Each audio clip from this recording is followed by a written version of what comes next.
പണ്ട് കാലം മുതലേ ഉള്ള ഒരു വിശ്വാസമാണ്.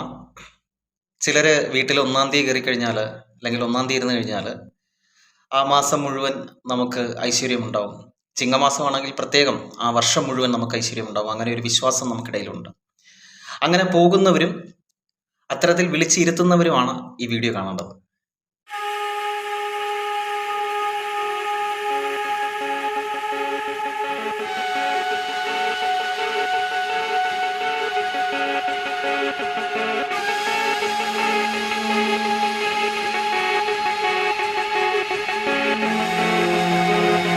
നമസ്കാരം. രുദ്രധാരയുടെ ഏറ്റവും പുതിയൊരു വീഡിയോയിലേക്ക് സ്വാഗതം. ഒന്നാം തീയതി ഇരിക്കുക എന്ന് പറയുന്ന ഒരു ചടങ്ങ് ഇന്ന് പല വീടുകളിലും ഉണ്ട്, ഒരുപാട് വീടുകളിലുണ്ട്. അപ്പോൾ പലരെയും നമ്മൾ ക്ഷണിക്കാറുണ്ട് അല്ലേ? നമ്മുടെ വീടിൻ്റെ അടുത്തുള്ള കൊച്ചു പയ്യന്മാരെ അല്ലെങ്കിൽ കൊച്ചു കുട്ടികളെയൊക്കെ നമ്മൾ വിളിക്കാറുണ്ട് നമ്മുടെ വീട്ടിലേക്കൊന്ന് കയറാൻ. നമ്മൾ എന്തെങ്കിലും ഒരു ദക്ഷിണ അവർക്ക് കൊടുക്കാറുണ്ട്. കുട്ടികൾ വരികയും ചെയ്യും. അപ്പോൾ ഇതെങ്ങനെയാണ് ഇത് നോക്കുന്നത്, അല്ലെങ്കിൽ ഇതെങ്ങനെയാണ് ഇത് സംഭവം? ചിലർ വന്ന് കയറി കഴിഞ്ഞാൽ ആ ഭയങ്കര രോഗദുരിതങ്ങളൊക്കെ ആയിരിക്കും എന്ന് നമുക്കൊരു വിശ്വാസമുണ്ട്. സത്യത്തിൽ ഇതെന്താണ് സംഭവം? ആണ്ട് പിറന്നുള്ള ഒന്നാം തീയതിയാണ് ഏറ്റവും പ്രധാനമായിട്ട് നമ്മൾ കണക്കാക്കുന്നത്, ചിങ്ങമാസം എന്ന് പറയും. എല്ലാ മാസവും നോക്കുന്നവരുമുണ്ട്. എന്നിരുന്നാലും ഇതിനകത്ത് എന്തെങ്കിലും സത്യാവസ്ഥ ഉണ്ടോ എന്നുള്ളതും കൂടെ നമുക്ക് നോക്കാം. ശരിക്കും പറഞ്ഞാൽ നമ്മൾ ഒന്നാം തീയതി കയറേണ്ടത് ആരാണ് എന്ന് ചോദിച്ചു കഴിഞ്ഞാൽ, ആ വീട്ടിലെ ഗൃഹനാഥൻ്റെ നക്ഷത്രവുമായി ശുഭബന്ധമുള്ളവരാണ് ആ വീട്ടിൽ ഒന്നാം തീയതി കയറേണ്ടത്. അതെങ്ങനെയാണ് നമ്മൾ തിരിച്ചറിയുന്നത് എന്ന് വെച്ച് കഴിഞ്ഞാൽ, ഒന്ന്, അദ്ദേഹത്തിൻ്റെ നാളിന് ശേഷമുള്ള 2, 4, 6, 8, 9 ഈ നാളുകൾ ഉള്ളവരാണ് ഒന്നാം തീയതി കയറേണ്ടത്. ഉദാഹരണമായിട്ട് പറഞ്ഞു കഴിഞ്ഞാൽ, അശ്വതി നാളുള്ള ഒരു വ്യക്തിയാണെങ്കിൽ 2ാം നാളെന്ന് പറയുന്നത് അശ്വതി, ഭരണി, കാർത്തികയിൽപ്പെട്ട ആൾ കയറാം. നല്ലതാണ്, ഗുണാനുഭവങ്ങൾ ഉണ്ടാകും. പിന്നെ വരുന്നത് 4ാം നാളാണ്. അശ്വതി, ഭരണി, കാർത്തിക, രോഹിണി, മകയിരം വരുന്നത് 4ാം നാളാണ്. അപ്പോൾ 4ാം നാളിൽ പെടുന്നവർ കയറാം. ഇങ്ങനെയാണ് ഇത് കാൽക്കുലേറ്റ് ചെയ്യുന്നത്. അപ്പോൾ ഇതിൽ എല്ലാ നാളും കയറുന്നത് നല്ലതല്ല. ഇപ്പം 2ാം നാൾ വരുന്നത് ഭരണിയാണെന്നിരിക്കട്ടെ, രേവതി നക്ഷത്രത്തിൽപ്പെടുന്ന ഒരു വ്യക്തി, അദ്ദേഹത്തിൻ്റെ 2ാം നാളെന്ന് പറയുന്നത് ഏതാണ്? രേവതി, അശ്വതി, ഭരണി നക്ഷത്രം അങ്ങനെ കയറാൻ നല്ലതല്ല. പിന്നെ നമ്മൾ എടുക്കേണ്ട ഏതാ? 4ാം നാൾ എടുക്കണം. അശ്വതി, ഭരണി, കാർത്തിക, രോഹിണി വരുമ്പോൾ എന്താണ്? 4ാം നാൾ നല്ലതാണ്. പിന്നെ എടുക്കേണ്ടത് 6ാം നാൾ, പിന്നെ എടുക്കേണ്ടത് 8ാം നാൾ, പിന്നെ എടുക്കേണ്ടത് 9ാം നാൾ. ഇങ്ങനെയാണ് എന്ത് ചെയ്യുന്നത്? നമ്മൾ വീട്ടിലേക്ക് ഒരാളെ ഒന്നാം തീയതി ഇരുത്താൻ വിളിക്കുന്നത്. അപ്പോൾ അതിനകത്ത് നമ്മൾ അറിയേണ്ട ഒരു കാര്യം, ശുഭനക്ഷത്രങ്ങളായിട്ട് നമ്മളിങ്ങനെ ദിവസങ്ങൾ വെച്ച് തിരഞ്ഞെടുക്കുമ്പോൾ ശുഭനക്ഷത്രങ്ങളായിരിക്കണം. ആ നക്ഷത്രങ്ങൾ ഏതൊക്കെയാണെന്ന് ഞാനൊന്ന് പറയാം. ഒന്ന്, അശ്വതി നല്ലതാണ്. അശ്വതി ഗൃഹനാഥൻ്റെ ഈ പറയുന്ന നക്ഷത്രം കഴിഞ്ഞിട്ട് വരുന്ന 2ാം നാൾ അശ്വതി ആണെന്നുണ്ടെങ്കിൽ നല്ലതാണ്. അല്ലെങ്കിൽ ഏത് 2ാം നാളോ 4ാം നാളോ 6ാം നാളോ 8ാം നാളോ വരുന്നത് അശ്വതി ആണെങ്കിൽ നല്ലതാണ്. അതുപോലെ കാർത്തിക നല്ലതാണ്, രോഹിണി നല്ലതാണ്, മകയിരം, മകം, പൂരം, ഉത്രം, അത്തം, വിശാഖം, അനിഴം, തൃക്കേട്ട വരുന്നുണ്ട്, മൂലം, പൂരാടം, തിരുവോണം, അവിട്ടം, ഉത്രട്ടാതി, രേവതി. ഇത്രയും നക്ഷത്രങ്ങൾ ആണ് ശുഭനക്ഷത്രങ്ങളായിട്ട് ഉള്ളത്. ഒന്നാം തീയതി ഇരിക്കാൻ ഏറ്റവും നല്ല നക്ഷത്രം എന്ന് പറയുന്നത്. അപ്പോൾ ഈ നക്ഷത്രത്തിൽ പെടുന്നവരെ നമ്മൾ ഞാൻ പറഞ്ഞല്ലോ, 2ാം നാളായിരിക്കണം, അല്ലെങ്കിൽ 4ാം നാളായിരിക്കണം, അല്ലെങ്കിൽ 6ാം നാളായിരിക്കണം, അല്ലെങ്കിൽ 8 ആയിരിക്കണം, അല്ലെങ്കിൽ 9 ആയിരിക്കണം. ഇങ്ങനെ ഉള്ളവരെയാണ് നമ്മൾ വീട്ടിലേക്ക് ക്ഷണിക്കേണ്ടത് ഒന്നാം തീയതി.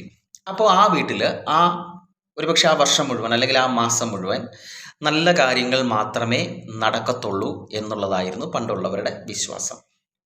നമ്മൾ യാദൃശ്ചികമായിട്ടായിരിക്കും അയലത്തുള്ള ആരെങ്കിലും നമ്മൾ വിളിച്ച് കയറ്റുന്നത്. ചിലപ്പോൾ നമുക്ക് നല്ലതൊക്കെ സംഭവിച്ചു കാണും. അപ്പോൾ ഇങ്ങനെ വരുന്ന നാളായിരിക്കാം അത്.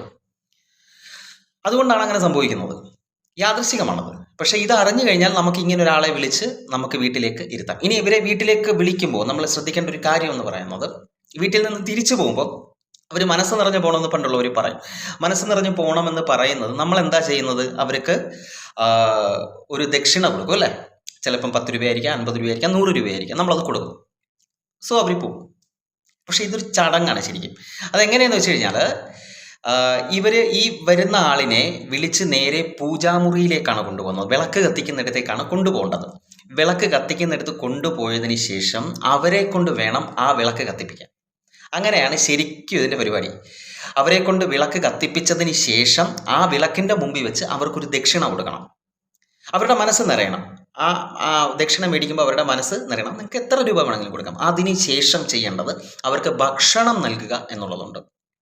വയറ് നിറച്ച് ഭക്ഷണം കൊടുത്തതിന് ശേഷം മാത്രമേ അവരെ അവിടുന്ന് വിടാവൂ. ഇതാണ് ചടങ്ങ് എന്ന് പറയുന്നത്. ഇങ്ങനെ അല്ലല്ലോ നമ്മൾ ചെയ്യുന്നത്. നമ്മൾ എങ്ങനെയെങ്കിലും 1-ാം തീയതി വിളിക്കും, എന്തെങ്കിലും പൈസ എന്തെങ്കിലും കൊടുക്കും, വീട്ടിനകത്തോട്ട് കയറുന്നു, പൈസ കൊടുക്കുന്നു, തിരിച്ചു വിടുന്നു. ഇതാണ് സംഭവം. ഇനി ഇതിനകത്ത് പറയാനുള്ളൊരു കാര്യം, 2 ഭാഗത്തെക്കുറിച്ചും പറയണമല്ലോ. അതുകൊണ്ടാണ് ഈ വീഡിയോ ചെയ്യുന്നത്. ഒരു ആള് 1-ാം തീയതി വന്ന് കയറുന്ന ഈ ഒരു ചടങ്ങ് ശരിക്കും മാടമ്പി സമ്പ്രദായമായിരുന്നു. പണ്ട് കാലത്ത് നിലനിന്നിരുന്ന ഒരു മാടമ്പി സമ്പ്രദായം.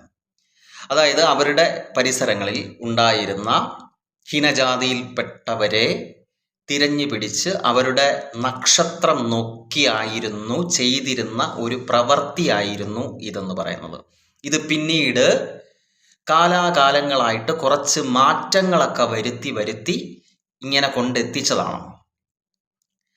അപ്പോൾ നമ്മൾ വിചാരിക്കും ഈ താഴ്ന്ന ജാതിയിൽപ്പെട്ടവരെ അല്ലെങ്കിൽ ഹീനജാതിയിൽപ്പെട്ടവരെ ഇങ്ങനെ വിളിച്ച് കയറ്റി അവർക്ക് അവരുടെ പൂജാമുറിയിൽ ഈ സ്ഥാനം കൊടുക്കുക. ആ ഒരു ദിവസം സ്ഥാനം കൊടുത്തിരുന്നു അവർക്ക്.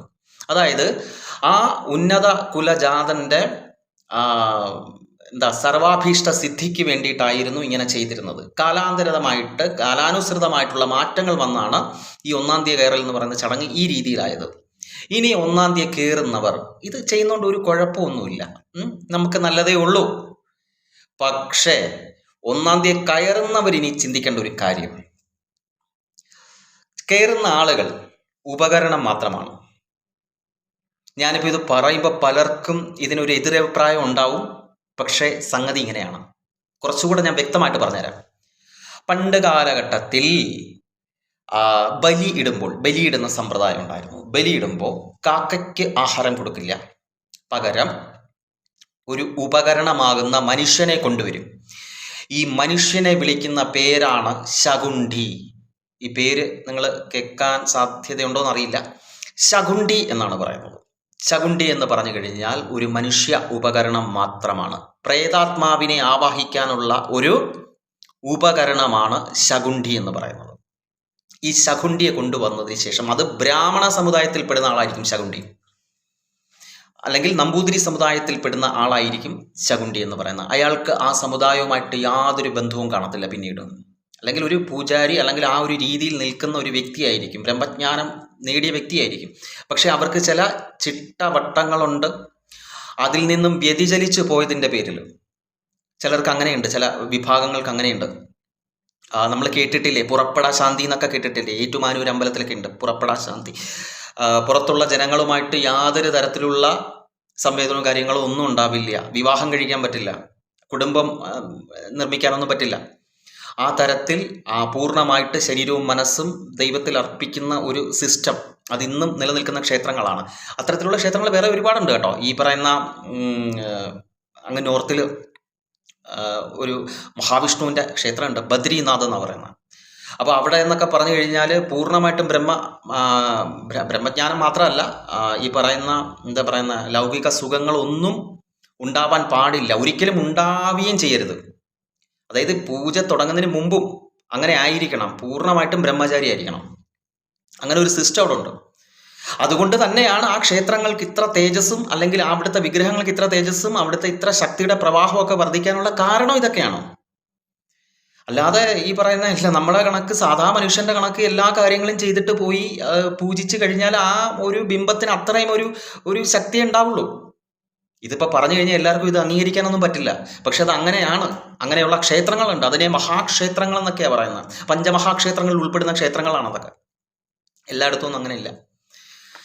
എല്ലായിടത്തും ഒരു സ്ഥാപനം ഉള്ള നിലയിലാണ് ശരിക്കും പറഞ്ഞാൽ ഇപ്പോൾ ക്ഷേത്രങ്ങൾ പോകുന്നത്. വരുമാനം ഉണ്ടാക്കുന്നതിന് വേണ്ടിയിട്ടുള്ള സ്ഥാപനങ്ങൾ ആ രീതിയിലാണ് പൊയ്ക്കൊണ്ടിരിക്കണം. ഇതൊക്കെ ഞാൻ പലപ്പോഴും ഈ പ്രഭാഷണത്തിനൊക്കെ പോകുമ്പോൾ പറയാറുണ്ട്. അപ്പം ചിലർക്കൊന്നും അതത്ര ഇഷ്ടപ്പെടത്തില്ല, ചില തിരുമേനിമാർക്കൊന്നും ഇഷ്ടപ്പെടത്തില്ല. എങ്കിലും പറയാതിരിക്കാൻ പറ്റത്തില്ല കേട്ടോ. നമ്മളൊരു രീതിയിൽ നിൽക്കുകയാണെങ്കിൽ ആ എല്ലാ തരത്തിലുമുള്ള എല്ലാം ത്യജിച്ചിട്ട് തന്നെ വേണം നിൽക്കാൻ എന്നുള്ള ഒരു ഇതുണ്ട്. അല്ലെന്നുണ്ടെങ്കിൽ ആ പണിക്ക് പോകരുത്, അത്രയേ ഉള്ളൂ. അപ്പോൾ ഞാൻ പറഞ്ഞു വന്നത് എന്താണെന്ന് വെച്ചിട്ടുണ്ടെങ്കിൽ പോകുന്ന വ്യക്തിയെക്കുറിച്ചാണ് പറഞ്ഞത്. ഇത് 1-ാം തീയതി ഇരിക്കാൻ പോകുന്നത്. അപ്പോൾ ഈ ശകുണ്ഠി എന്ന് പറയുന്ന ഒരു സംഭവം ഉണ്ടായിരുന്നു. അപ്പോൾ ആ ശകുണ്ഠിയെ പ്രേതാത്മാവിനെ ആവാഹിച്ച് വെക്കുന്ന ഒരു ഉപകരണമായിട്ട്, അല്ലെങ്കിൽ ഈ പറയുന്ന നല്ല രീതിയിൽ നടക്കാതെ അവർ പറയുന്ന നിഷ്കർഷിക്കുന്ന എന്താണോ ആ തരത്തിൽ നടക്കാതെ അതിൽ നിന്ന് ഇങ്ങനെ വ്യതിചലിച്ച് ഒരു സാധാരണ വ്യക്തിയെ പോലെ ആയി പോകുന്ന സമയത്താണ് അവരുടെ സമുദായത്തിൽ നിന്നും പുറത്താക്കും.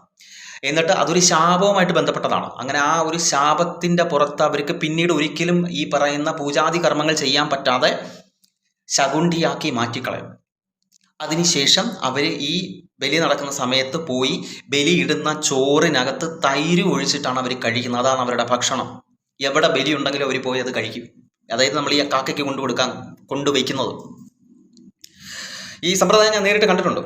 പക്ഷെ ഇത് കാലാന്തരത്തിൽ ഇല്ലാതെയായി. കാരണം എന്ന് വെച്ച് കഴിഞ്ഞാൽ ഇത് ശരിക്കും പറഞ്ഞാൽ മാനുഷികപരമായിട്ട് വളരെ നിന്ദയാണ് എന്നുള്ളതും, അതുപോലെ തന്നെ മനുഷ്യാവകാശമായിട്ട് ബന്ധപ്പെട്ട് ഈ സംഭവം, ഈ സമ്പ്രദായം തന്നെ ഇല്ലാതെയായി. ഇതാണ് ശരിക്കും പറഞ്ഞാൽ അപരിഷ്കൃതമായ ആചാരങ്ങൾ എന്നൊക്കെ പറയത്തില്ലേ നമ്മൾ, ഇല്ല നരബലി പോലെ, അതുപോലൊക്കെയുള്ള സംഭവം തന്നെയാണ് ശരിക്കും.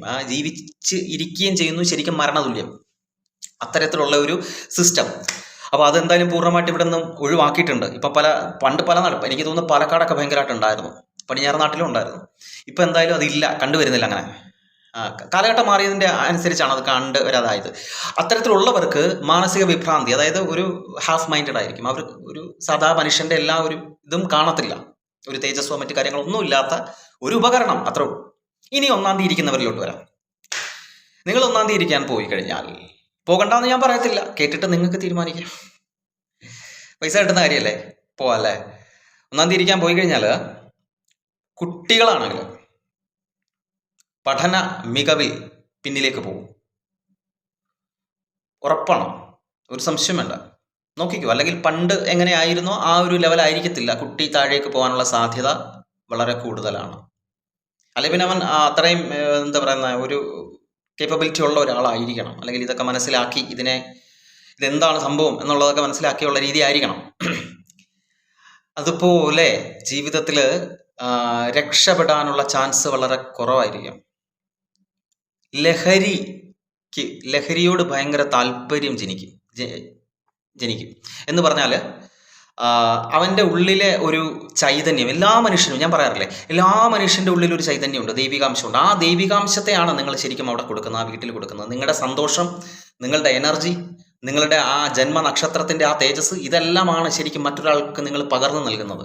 നിങ്ങൾ ശ്രദ്ധിച്ചാൽ മതി, ചില വലിയ മനുഷ്യരുണ്ട്, അതായത് വലിയ പ്രസിദ്ധിയുടെ കൊടുമുടിയിൽ നിൽക്കുന്ന വലിയ കഴിവുകളുടെ അങ്ങേ അറ്റമായിട്ടുള്ള മഹാമനുഷ്യരുണ്ട്. അവരുടെ കാല് തൊട്ട് തൊഴാൻ പലരും പറയും. പക്ഷെ ഇതറിയാവുന്ന പലരും അതിന് സമ്മതിക്കില്ല. ഇപ്പം ഉദാഹരണം നമുക്ക് ദാസേട്ടൻ്റെ കാര്യം തന്നെ എടുക്കാം. കാല് തൊട്ട് തൊഴാൻ അദ്ദേഹം ഒരിക്കലും സമ്മതിക്കില്ല. പലപ്പോഴും ഒഴിഞ്ഞു മാറുന്ന കണ്ടില്ലേ പലരും, പാടില്ല എന്ന് പറഞ്ഞിട്ട്. അത് വേറൊന്നുമല്ല, അതിനകത്ത് ഭയങ്കര ഒരു സംഭവം കൂടിയുണ്ട്. ഗുരുനാഥൻ്റെ കാല് നമുക്ക് തൊട്ടു തൊഴാം, അവിടെ ആ ഒരു പ്രശ്നം വരുന്നില്ല. നമ്മുടെ അച്ഛൻ്റെയും അമ്മയുടെയും കാല് നമുക്ക് തൊട്ടു തൊഴാം, പ്രശ്നം വരുന്നില്ല. പക്ഷേ മറ്റൊരു വ്യക്തി, അതായത് ഒരു മംഗളകർമ്മത്തിന്, വിവാഹാദി മംഗളകർമ്മം നടക്കുമ്പോൾ നമ്മൾ മുതിർന്നവരുടെ കാല് തൊട്ട് വന്നിക്കുന്ന ഒരു രീതിയുണ്ട്. ആ സമയത്ത് പോലും നമ്മൾ തലയിൽ ടച്ച് ചെയ്യില്ല, യാതൊരു കാരണവശാലും നമ്മൾ തലയിൽ ടച്ച് ചെയ്യാൻ പാടില്ല. ഇതിനകത്തൊരു സയൻസും കൂടെ ഉണ്ട്. കാലിൽ നമ്മൾ തൊടുന്ന സമയത്ത് നമ്മൾ തലയിൽ ഈ പറയുന്ന ഉച്ചിയിൽ നമ്മൾ തൊടുന്ന ആ ഒരു സംഭവം ചെയ്യരുത്. അതിന് പകരമാണ് കയ്യിലിരിക്കുന്ന വെറ്റയുടെ ഒരു നുള്ളെടുത്ത് തലയിലേക്ക് വെക്കുന്നത്. അതും തലയിൽ ടച്ച് ചെയ്യാതെ തന്നെ വെക്കുന്നത്. ഇതറിയാവുന്ന കുറേ പേരുണ്ട്. അപ്പോൾ അതുകൊണ്ടാണ് പലരും എന്ത് ചെയ്യുന്നത്, അങ്ങ് ഒഴിഞ്ഞു മാറുന്നത്, പെട്ടെന്ന് പിടിച്ചു മാറ്റുന്നത് അതുകൊണ്ടാണ്, തലയിൽ തൊടാതെ. അപ്പോൾ എന്ന് പറയുന്നത് പോലെ ഒരു ഊർജം, അതായത് ഒരു വ്യക്തിയിൽ ഉണ്ടാകുന്ന ആ പോസിറ്റീവ് ഊർജം മറ്റൊരു വ്യക്തിയിലേക്ക് പോവുകയാണ്. അത് ഭയങ്കരമായിട്ട് ബാധിക്കും. അപ്പം നിങ്ങളിൽ ഉണ്ടാകുന്ന ഒരു പോസിറ്റീവ് വൈബുണ്ട്, ആ ഒരു സംഭവം അവിടെ കുറേശ്ശെ ഇല്ലാതെയാകും. രോഗങ്ങളുണ്ടാവും ഇടയ്ക്കിടയ്ക്ക് ഇങ്ങനെ അസുഖങ്ങൾ. ഈ 1-ാം തീയതി ഇരിക്കാൻ പോകുന്ന കുട്ടികളെ ഒന്ന് ശ്രദ്ധിച്ചാൽ മതി.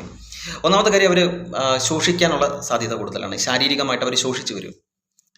രണ്ടാമതായിട്ട് രോഗങ്ങളുണ്ടാവും, പലതരത്തിലുള്ള രോഗങ്ങളൊക്കെ ഉണ്ടാവും. ജീവിതത്തിൽ രക്ഷപ്പെടാനുള്ള പല മാർഗങ്ങളും കഴിവുകളും ഒക്കെ ഉണ്ടെങ്കിലും, നന്നായിട്ട് കഴിവുണ്ടായിരിക്കും, പക്ഷെ അതൊന്നും അവർ ഉപയോഗിക്കത്തില്ല. എന്താണെന്നുള്ളത് അവർക്ക് ഉള്ളിൽ തന്നെ കാണും, അവർക്ക് രക്ഷപ്പെടാനുള്ള എല്ലാ കാര്യങ്ങളും, പക്ഷെ അവരത് ഉപയോഗിക്കത്തില്ല. ആ രീതിയിൽ ഇങ്ങനെ പോയിക്കൊണ്ടേയിരിക്കും.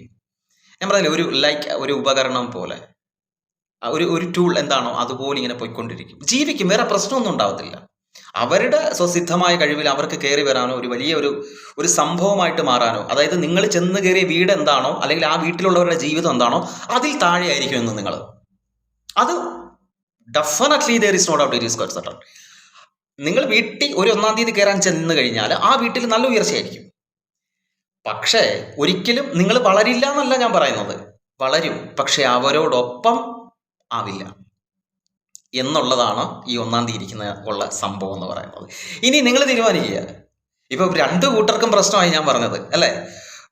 ഇത് അറിയാവുന്നവർ ഇനി 1-ാം തീയതി ഇരിക്കാൻ പോകത്തുമില്ല, എന്നാൽ ഞങ്ങൾക്ക് 1-ാം തീയതി ഇരിക്കാൻ വരികയും ചെയ്യണം. ഇതാണ് സംഭവം. അപ്പോ വേറൊന്നുമില്ല, നിങ്ങളുടെ വീട്ടിലുള്ളവർക്ക് തന്നെ ചെയ്യാവുന്നേ ഉള്ളൂ ഇത്. നിങ്ങളുടെ വീട്ടിൽ ഇങ്ങനെ ഒരു നാളുകാരനുണ്ടെങ്കിൽ ഒരു ദിവസം മാറ്റി തൊട്ടപ്പുറത്തെ അപ്പുറത്തെ വീട്ടിൽ കൊണ്ടാക്കിയിട്ട് പിറ്റേ ദിവസം അങ്ങോട്ട് കയറ്റി വിട്ടാൽ മതി. അതേ ഉള്ളൂ. അല്ലെ ബന്ധു വീട്ടിൽ കൊണ്ടാക്കിയിട്ട് പിറ്റേ ദിവസം അങ്ങോട്ട് വന്നാൽ മതി, അത്രേ ഉള്ളൂ. അല്ല വേറെ സംഭവമൊന്നുമില്ല ഇതിനകത്ത്.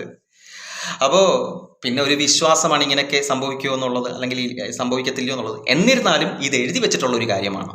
ഇതിങ്ങനെ ഒരു സമ്പ്രദായം പണ്ടുണ്ടായിരുന്നു എന്നുകൂടി ഞാൻ ഓർമ്മപ്പെടുത്തുകയാണ്. ഇത് നല്ലതോ ചീത്തയോ എന്ന് തീരുമാനിക്കേണ്ടത് നിങ്ങളാണ്. ഇത് മുമ്പോട്ട് കൊണ്ടുപോകണമെന്ന് തീരുമാനിക്കേണ്ടത് നിങ്ങളാണ്.